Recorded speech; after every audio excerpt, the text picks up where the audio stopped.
আসসালামু আলাইকুম। আপনারা সবাই কিতা কররা ভালো আছেন? আমিও ভালো আছি আলহামদুলিল্লাহ। আজ আমার মুরগির বাচ্চা তো রানীঘাটর ভ্যাকসিন দিলাম। আজ 6-7 দিন হয়ে গেছে ওদের রানীঘাটর ভ্যাকসিন দিছি না, তাই আজ ওদের রানীঘাটর ভ্যাকসিন দিলাম। এইভাবে একটা একটা করিয়া দরি দিবা, আর তাতে দেখবা মুরগির বাচ্চাগুলা যে করিয়া ভ্যাকসিন খাননি।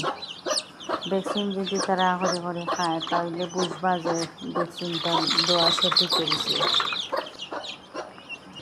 আমি যেরকম দিলাম এরকম। আর এই ভ্যাকসিন ভেটেরিনারি পশু হাসপাতাল গেলে মিলে রানীঘাটর ভ্যাকসিনের একটার দাম হইল 20 টাকা।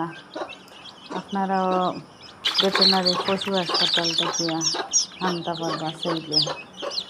প্রথম 5 দিনের ভিতরে রানীঘাটর ভ্যাকসিন দেওয়া লাগে। আমি সময় পাইছি না করিয়া দিছি না। আইজ ওই বাচ্চাগুলার 7 দিন হয়ে গেছে, তাই আমি আইজ ওদের রানীঘাটর ভ্যাকসিনটা কমপ্লিট করলাম। সবাই দোয়া করবা যাতে আমি আগামীতে আমার খামারটা বড় করতাম পারি। আমার অনেক স্বপ্ন আমার খামার নিয়ে। আমার স্বপ্নগুলা যাতে আমি বাস্তব করতাম পারি। সবাই দোয়া করবা, সবাই আমার বেশি বেশি করে সাপোর্ট করবা।